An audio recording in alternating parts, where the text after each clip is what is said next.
मला तर अनेकदा कविता एक्सप्लेन करताना पण असं वाटतं की काय पडली आहे कोणाला, कशासाठी मी इतकं भरभरून बोलतोय. खरंच ऐकणारे आहेत का? पण सुदैवाने आहेत म्हणून हे बोलतोय. कशासाठी उतरावे तंबू ठोकून, कोण मेले कुणासाठी रक्त ओकून, कशासाठी. हे गाताना मला तेव्हा पण आवंढ आला होता. एक कविता वाचल्याने तुम्हाला तो कवी कळला असं होत नाही. तुम्हाला तो अखंड कवी वाचल्यानंतर त्या कवितेचा अर्थ थोडासा उमगतो. मला गोडी कोणी लावली तर हृदयनाथजी, कारण तू तेव्हा तशी आरती प्रभू. ती येते आणि क जाते आरती प्रभू. येरे घना नाऊ घाल माझ्या मना आरती प्रभू. ज्या घरात स्वयंपाक होत नाहीये त्याला घर पण म्हणायचं का नाही? म्हणून नुसते नुसते घर नाही, छपराशी दूर. पूर्वी छान जॉईंट फॅमिली होती, काका काकू होते, सगळे एकत्र राहायचे. आमच्याकडे आम्ही सगळे एकत्र जेवायचो. आणि आता तिथे छपराशी दूरच येत नाही. आता कदाचित 2च माणसं राहतात, म्हातारी, ती पण बाहेर जाऊन मेसमध्ये जेवतात का. इतके रेफरन्सेस डोक्यात आले ना की नुसते नुसते घर नाही, छपराशी धूर, नुसते नुसते न भनडे सकाळ सरू.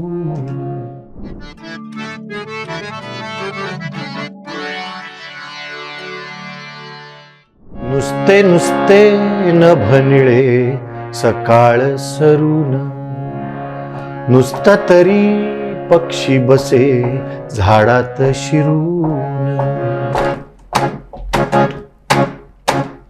नुसते नुसते न भनिळे सकाळ सरून, नुसता तरी पक्षी बसे झाडात शिरून. नुसती निळी नदी मागे पुढे गेला पूर, नुसते नुसते घर नाही, छपराशी धूर, नुसते नुसते न भनिळे सकाळ सरू.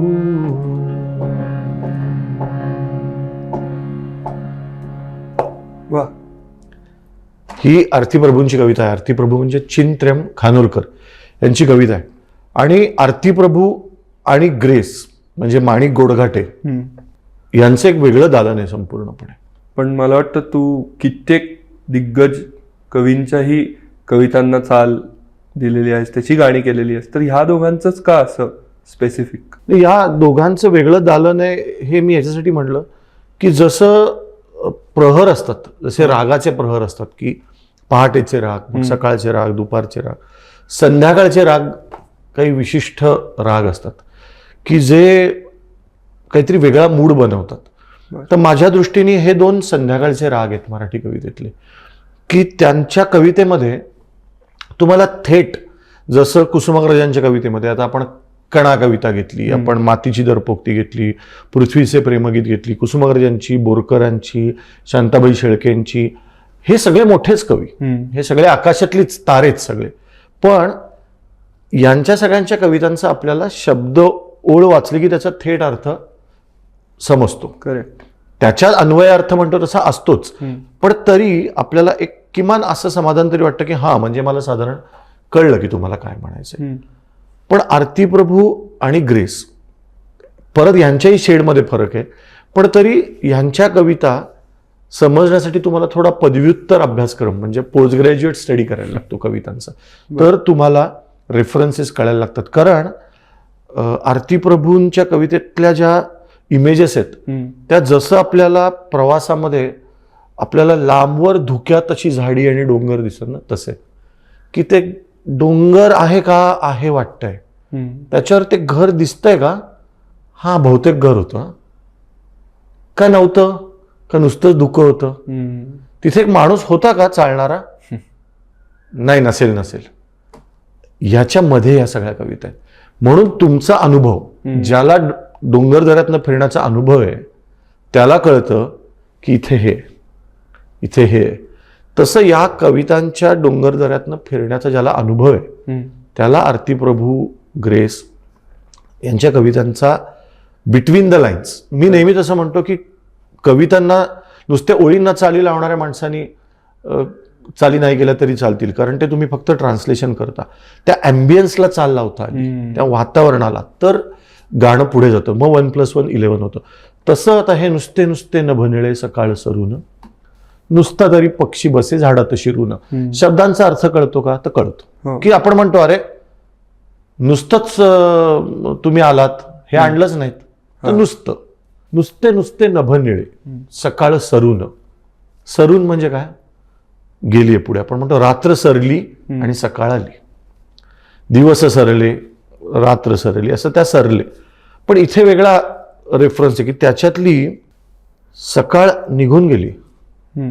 आणि म्हणून मला ही जवळजवळ 15-17 वर्ष पाठ असलेली कविता, या कवितेचं गाणं कधी झालं तर लॉकडाऊनमध्ये.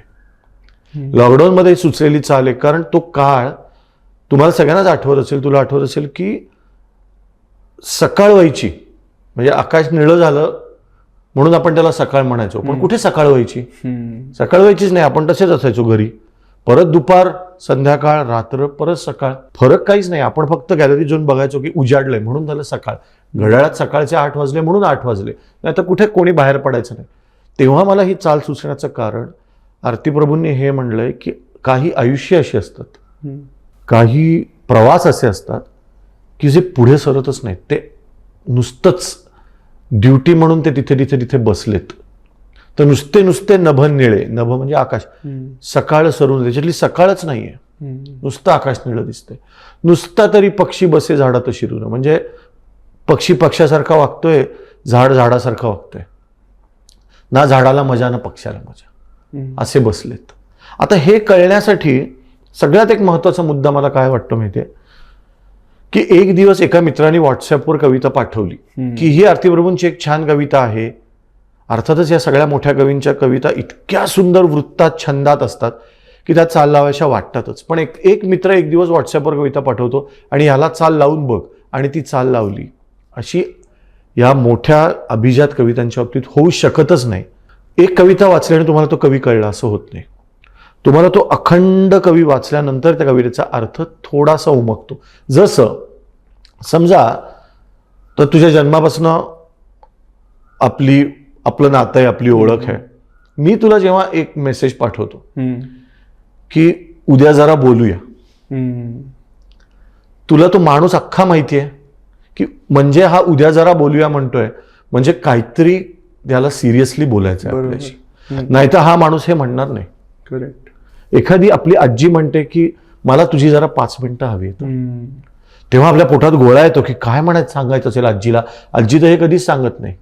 मग का कसली 5 मिनिटं हवी आहेत आजीला? एखादा मित्र तुम्हाला मेसेज करतो की विसरलास का मला, आपल्याला एकदम अंगावर काटा येतो की हा असं का म्हणतोय, विसरलास का मला? का हा काटा येणं, हे पोटात गोळा येणं, हे का होतं? आपला आणि त्याचा प्रवास आहे 25 वर्षाचा, 40 वर्षाचा. मग आपल्याला रेफरन्स वेगळा जाणवतो, त्या एका वाक्याचा रेफरन्स. आणि हेच काल परवाच ओळख झालेला माणूस म्हणतो की जरा 5 मिनिटं बोलायचंय, तर आपल्याला कळतं की अरे 5 मिनिटं बोलायचंय की आपण एकत्र गाडीतून येत जाऊया का ऑफिसला, एवढाच विषय असणार, याच्या पलीकडे काहीही नसणार. इतकं साधं उथळ बोलणं असणार, ज्या अर्थी 2 दिवसात हा हे बोलतोय. कवितेचं असंच असतं की नुसते नुसते नभ निळे जो कोणी कोणाला व्हॉट्सअपवर पाठवली आणि त्यांनी चाल केली तर त्याला ह्या रेफरन्सेस कळणार नाहीत, कारण त्याला आरती प्रभूंच्या कवितेतली एरवीची घुसमट. आता याचं क्रेडिट कोणाला? तर ज्यांनी मला आरती प्रभूंच्या कविता पहिल्यांदा ऐकवल्या त्यांना नमस्कार करायला पाहिजे, त्यांना याचं क्रेडिट द्यायला पाहिजे.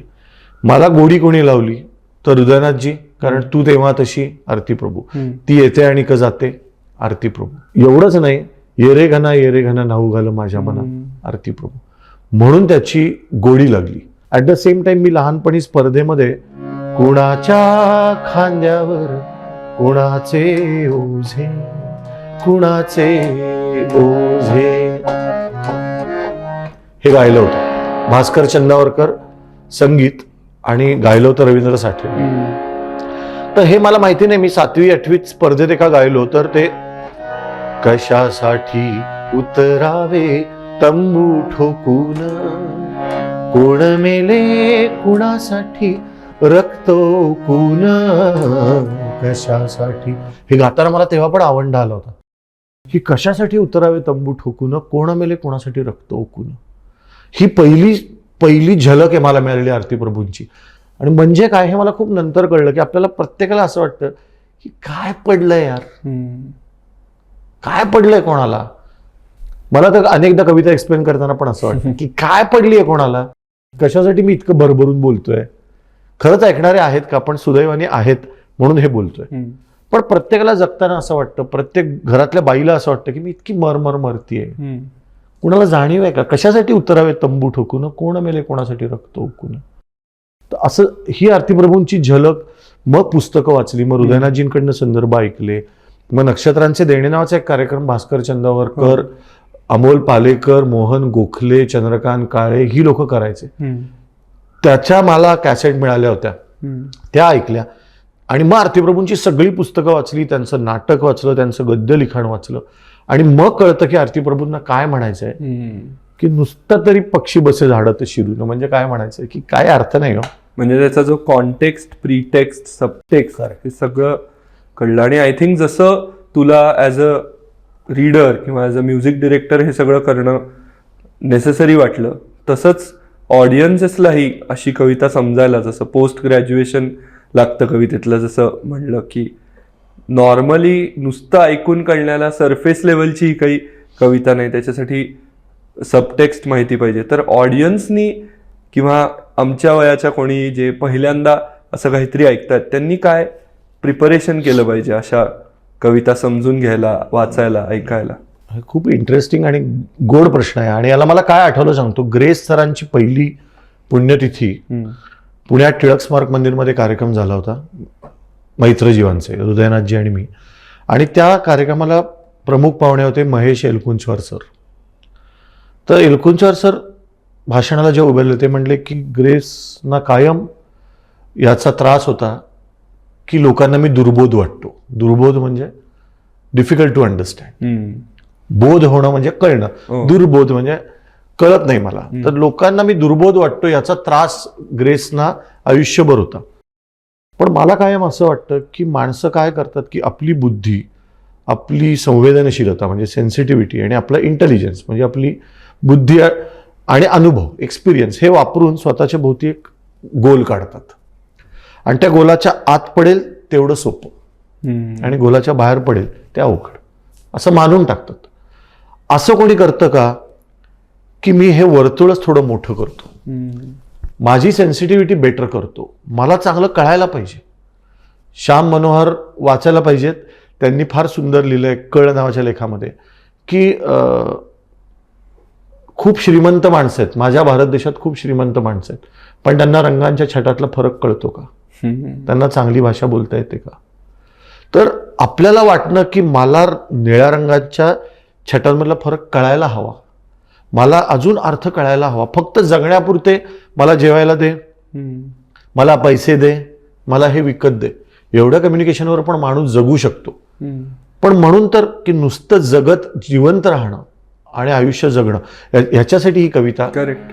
आणि म्हणून तुम्ही पण थोडं पुढे यायला पाहिजे 2 पावलं. की आता याचं कडवं आहे बघा. पहिल्या ओळी काय होत्या, नुसते नुसते नभनिळे सकाळ सरून, नुसता तरी पक्षी बसे झाडात शिरून, नुसती निळी नदी मागे पुढे गेला पूर. म्हणजे काय, नदी पण कशात असतं, खळखळत, खळखळ नदी असते म्हणून मजा आहे. तो खळखळाट निघून गेला, आता शांत नदी आहे.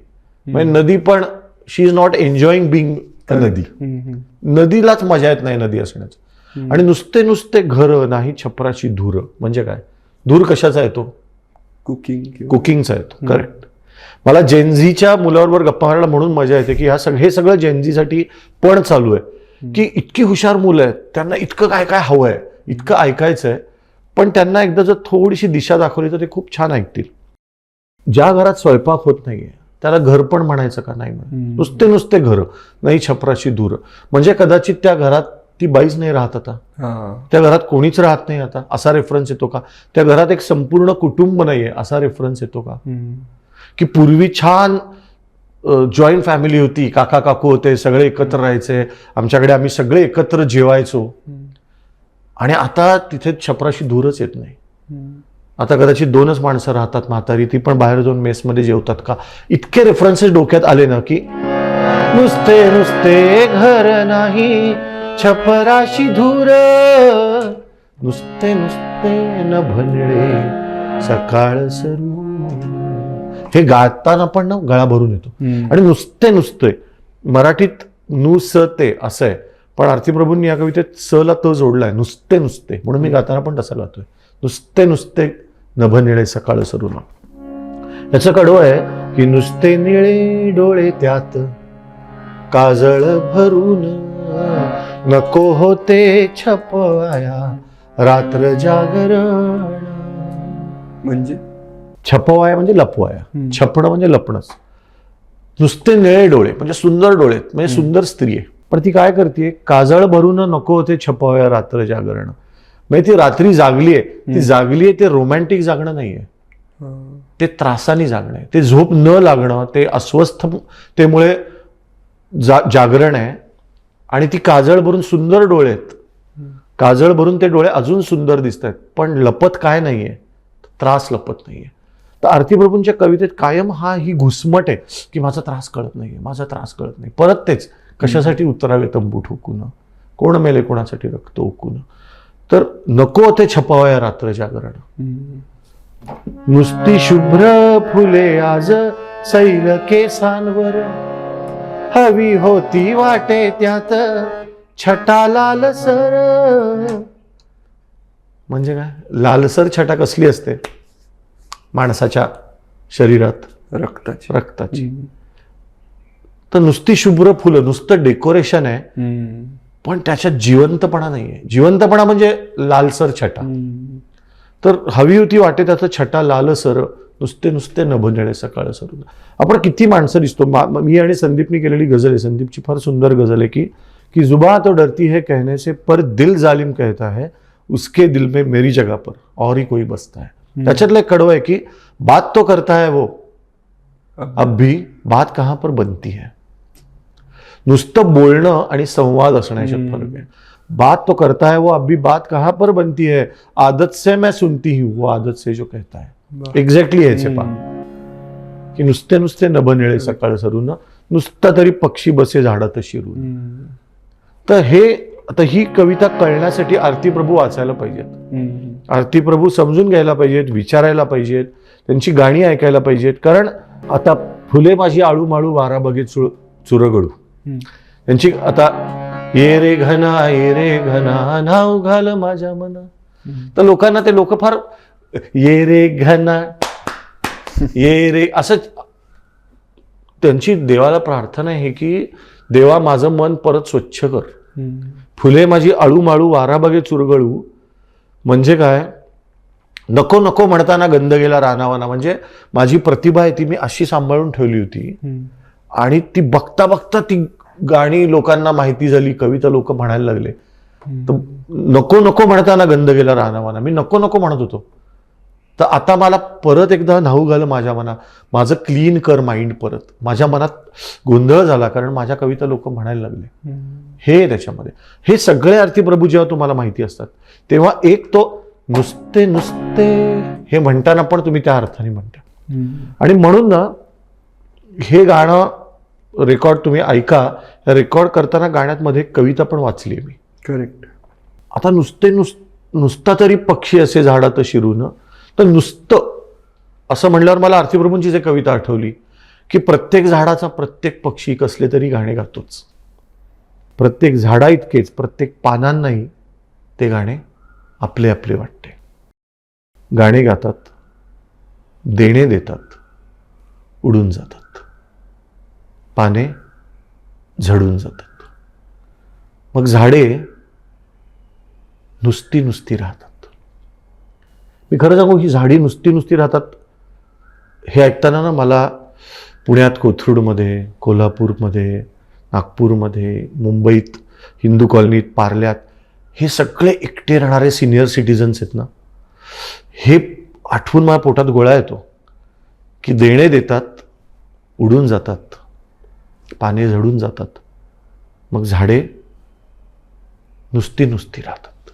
ही नुसती नुसती, आता हे तुमचं, आणि हे तू मगाशी म्हटलास की रसिकतेला काय करायला पाहिजे, तर तुम्ही सगळं जगणं पण किती सेन्सिटिव्हली बघताय.